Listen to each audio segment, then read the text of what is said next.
Welcome to The Savage Truth with Cicely Davis. I am your host, Cicely Davis. Welcome back, American Savages, to The Savage Truth. I am your host, Cicely Davis. Ecstatic to have you join me for yet another episode. We are just moving along.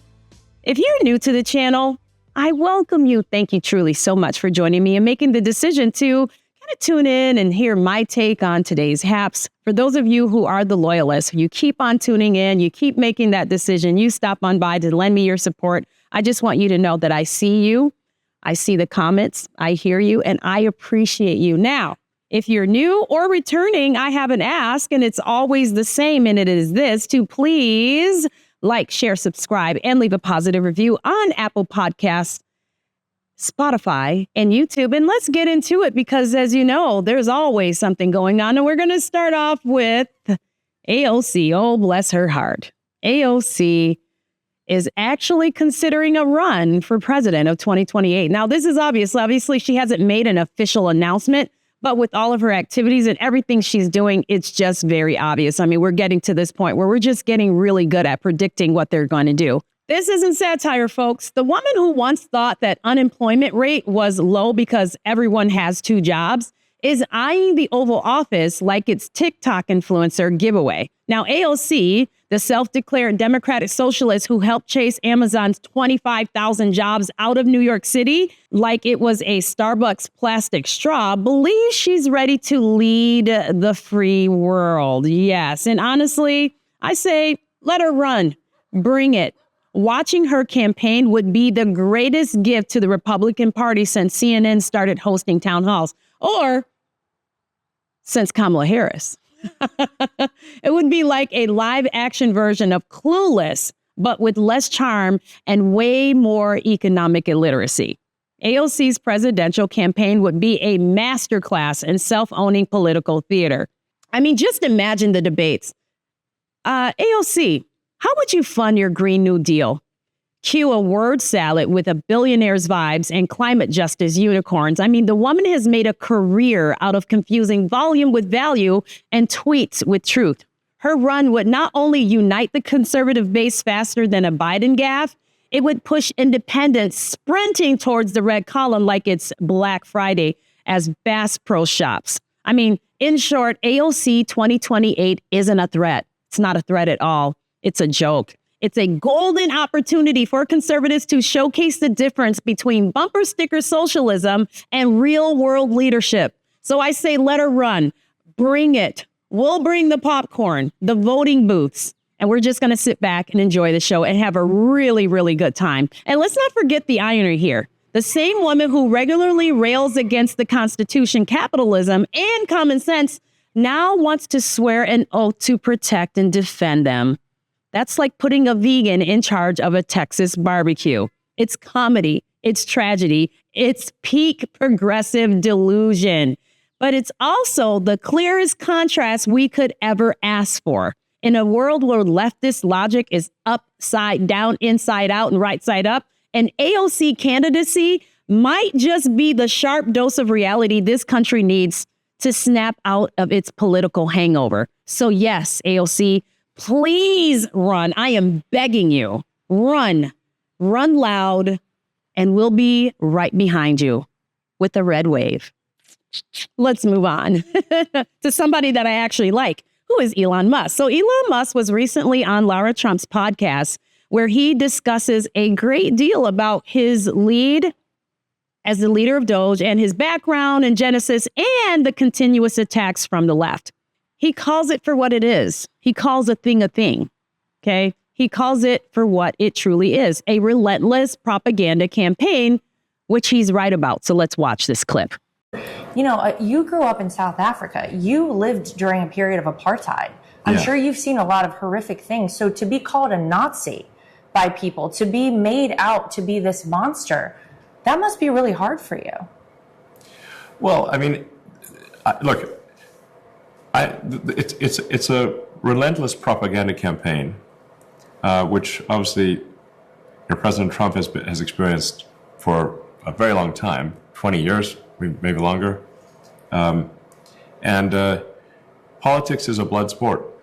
So they're going to come up with whatever attacks they can to destroy the public perception of someone. Now, obviously, I've not harmed anyone in my life.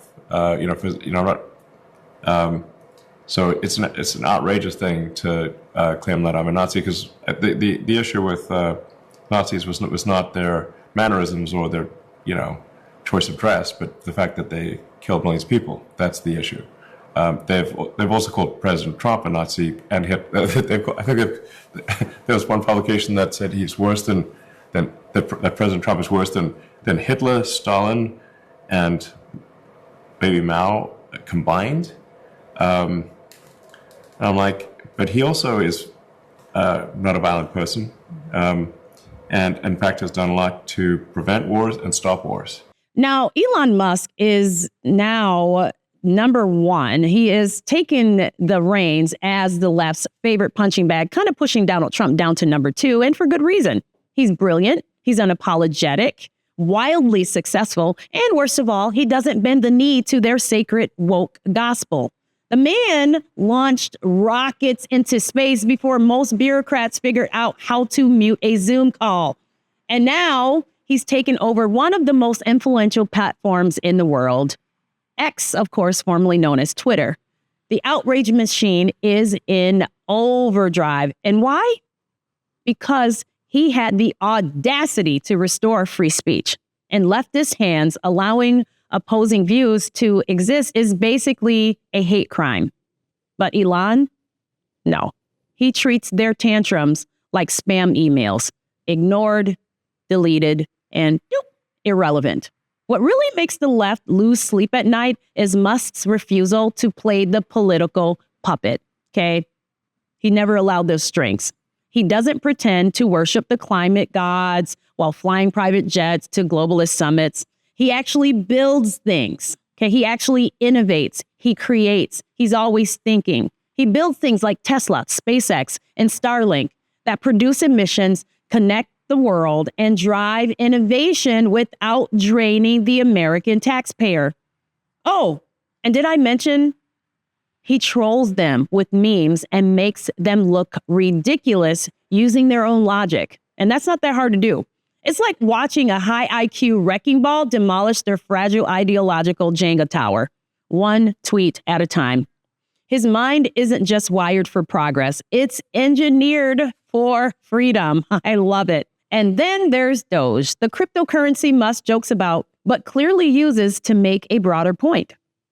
Decentralization, innovation, and financial liberation from corrupt institutions. Every time he even whispers the word Dogecoin, legacy media has a meltdown. Now, I got to be honest with you, I don't quite understand it, so I don't knock it because I don't understand it. I have to learn more. But he's challenging the control narrative. Musk doesn't just want Americans to have a say on social media. He wants them to have a say in how their money works and how their information flows and how their government function. He's like a Silicon Valley rebel with a patriotic cause, pausing and pushing back against bloated agencies, outdated regulations, and the same politicians who think $600 Venmo payments are more suspicious than billions sent to foreign nations with no accountability. Elon Musk embodies what used to be the American dream: ambition without apology, brilliance without bureaucratic permission. In a time when courage is rare and conformity is rewarded, Elon Musk stands tall, not as a politician, not as a pundit, but as a technologist fighting for truth, transparency, and liberty in the age of digital censorship and government overreach. If the left wants a villain, fine, they've got one. But to millions of freedom-loving Americans, Elon Musk is a modern-day Paul Revere, only with a rocket instead of a horse. I love it.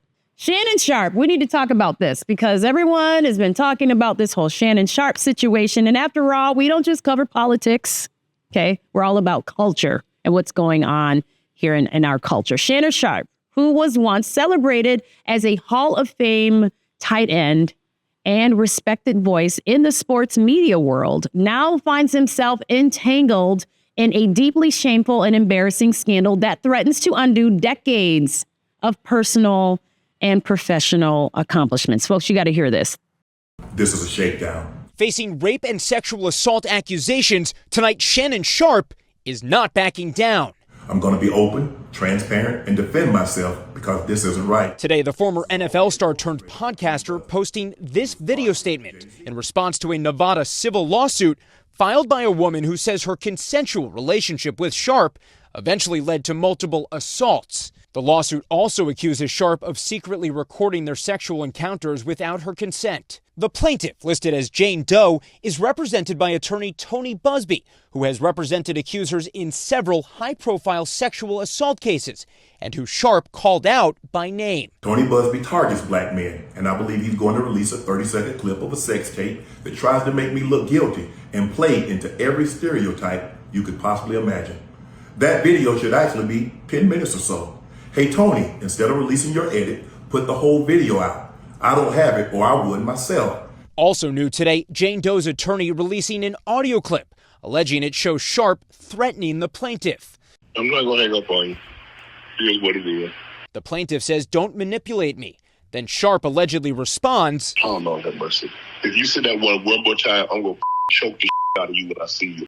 The accusations of rape and sexual assault made by a Jane Doe, we'll leave her as, reportedly is a 20-something OnlyFans model, are not only disturbing, they're a damning reflection of a man who should have known better.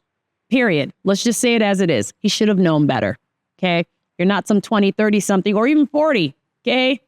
You should have known better. Regardless of the legal outcome, the optics alone, just the optics alone, are grotesque, to say the least. For a man who once stood by a pedestal as a symbol of discipline and achievement and leadership, to now be reduced to tabloid headlines and social media ridicule is nothing short of a fall from grace. Now, let's be clear. Let's tell the savage truth.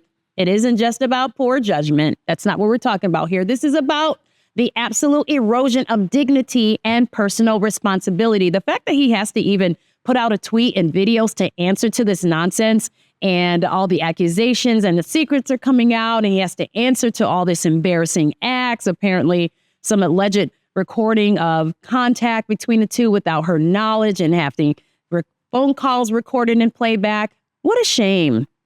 What business does a man of Sharpe's age, status, and influence have associating with someone from an industry built on exhibitionism and transactional intimacy? Come on, Shannon. You gotta know better by now. You're way too old for this. This isn't a cautionary tale. Have you learned nothing? Have they learned nothing from the past mistakes of other, famous people, sports artists, and Hollywood actors? Have you learned nothing?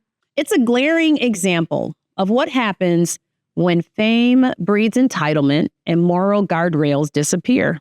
The very fact that he allowed himself to be in such a compromising and reckless position reflects not just a lapse in judgment, but a complete disregard for the reputation he spent a lifetime building. This is the thing that's making it so hard for me to grasp. This is the thing out of all of it that is so hard for me to take and the hard for me to swallow. That at this age, he's grandpa age, okay, that he's wrestling with this. He was a role model. He spent, like I said, a lifetime building this image. He was a role model for athletes, for commentators, and fans alike. Now he's a headline for all the wrong reasons. This is so tough. And no matter how this plays out in court, the stain on Sharpe's legacy is permanent. The gold jacket, the Super Bowl rings, and the years at the broadcast desk cannot wash away the image of a man caught up in a scandal of his own making. Because here's the deal. He's already admitted that he's been with the girl. He's been with the woman. They've clearly had a consensual relationship. And so he's just all admitting that as a grandpa, he was with a 20-year-old alleged OnlyFans. I don't get it. The damage is done, not just to his personal brand, but to the trust and admiration so many once had in him. For someone who spent years preaching, right, accountability to others, responsibility, it's time you look in the mirror and face the wreckage of choices that no amount of athletic greatness can excuse. It's a tragedy. It's embarrassing, not just for him, but for everyone who believed he was something more. And that is the scandal in that story. Now, I'm going to stick with sports. I'm going to move right on into another famous brother, if you don't mind. Okay. We're talking about, of course, the son of Deion Sanders. We're talking about Shedeur Sanders. And keeping with sports, I'm going to just do that. Let's discuss this situation, but let's start with the video. Every owner is very, very selfish. Now, why would I do something to my detriment? Like if I need a quarterback and I think this kid is it, what he didn't realize is the guys that have fallen in the draft before, they all had unusual traits. Like they had some superstar qualities to them. Now, some other things happened that made them fall, but Shedeur and his family, they overplayed their hand. Them thinking that he was in the same evaluation mode as Eli Manning, they didn't play that right. Them trying to narrow the teams that he was going to go to, that didn't do right. Not working out at the combine, that wasn't the right thing. His interview process, obviously he could have done a lot better in that. Mm-hmm. A lot of people left that meeting, felt he was very, very entitled. Which meeting? Like, because they said Brian DeBall, Giants coach, had said he didn't like the meeting. He asked him, he had some book, was his playbook or something he was supposed to know, and he said he felt weird about it. I don't know who else said they didn't like the meeting with him. Or were just people behind the scenes saying they did? Well, the thing about it, they didn't draft him. I know that. So it's not the tape. And he likes guys to be a little more open before he lets it go. And he doesn't have a big-time arm. He's not a big guy. He's not overly athletic. Mm-hmm. So his measurables are not, say, first-round measurables. But he played football like a first-rounder. But his tape's first-round tape. But his measurables are not first-round measurables. Well, you don't play football all the time. You're a human being the rest of the time. And how you're going to be in the locker room, how he already came up with this line of merchandise, legendary, like he's already calling himself legendary. All those things are problems. Right now, he's working check to check, man. Like he's not going to get a big signing bonus. There's not going to be a big guarantee. Any day they want to get rid of him in the week, they can get rid of him. Don't we think Shedeur is smart enough to know he's not at Jackson State and he's not at Colorado? No. You don't think so? I listened to too many of his answers. I saw too many of the outtakes. I saw too many times he was working out with other players, and he said things that I thought were highly questionable for my franchise quarterback. So like what? When he was working out with Cam Ward, him and Cam Ward, the number one pick. Yeah. Hey, man, you want to cut a rap video together? No, I want to be known as a football player. And he's like, what do you do for fun? He's like, I play football. Why wouldn't you sit down with people? And something these kids never understand. Even if you're a top 10 pick, you're in the NFL for a long time. Yeah. So your interview, your tape, people in the room that see you, someone can like you in the room. They might not draft you 5-10 years later, man. You're looking for a guy, you're looking to trade, and they remember your interview. Yes. The interview you had. It's a small world. This whole thing with Deion and the media and everything, like it's out of control. Like it did not help him. It helped him make money in college because he got followers, but it actually hurt him as far as him getting a job as an NFL quarterback. Now, Shedeur Sanders came into the draft process riding a tidal wave of hype and swagger and self-promotion that outpaced even his own field accomplishments. Now, like I said, he's the son of NFL legend Deion Sanders. Okay, and Deion Sanders absolutely deserves all of his accolades. But his son Shedeur seemed more interested in selling a brand than earning a badge, boasting flashy watches, designer fits, and an Instagram reel filled with ego, not humility. But when draft day came and the reality didn't match the noise, the humble pie hit him really hard in the face. Now, the league doesn't care about followers, your NIL deals, your father's legacy. They care about performance. They care about maturity. They care about wins. They care about money. And they care about, forgive me for saying, AIS, ass in seats. Okay. And as I said, Shedeur found himself staring at a draft position that didn't quite reflect his expectations or match all the swagger and the noise. This was an NFL's way of saying, you're not there yet, kid. You got to earn it like your dad did. But of course, instead of letting this process play out or holding him accountable for the arrogance and entitlement he walked in with, the media wasted no time crying, what?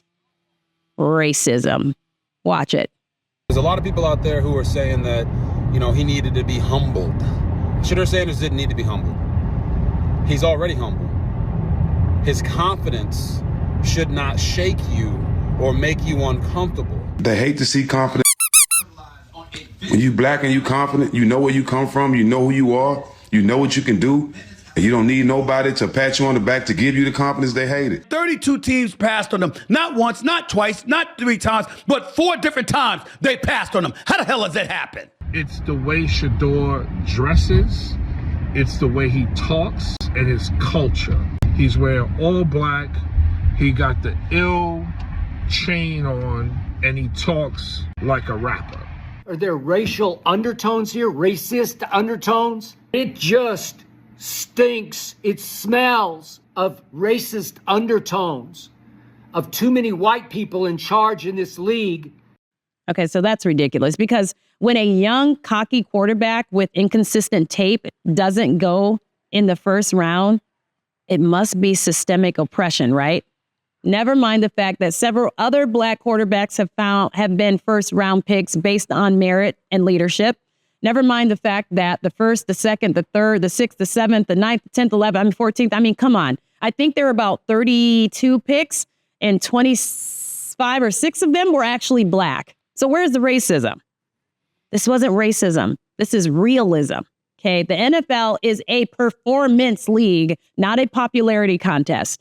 Believe it or not. Maybe now with some of the gloss stripped away, Shedeur will have the chance to actually develop into the player he thinks he already is. But that only happens if he ditches the attitude and embraces the grind. And that, my friends, I will say, is the savage truth.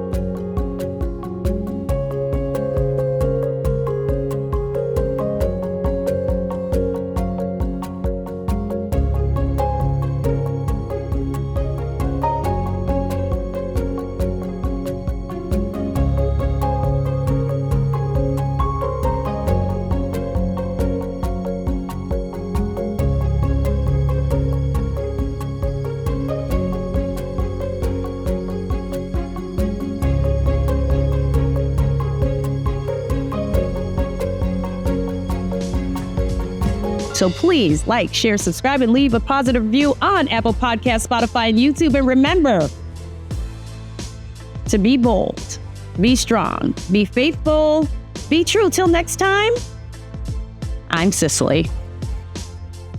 The Savage Truth with Cicely Davis is a production of Front Page Magazine and the David Horowitz Freedom Center.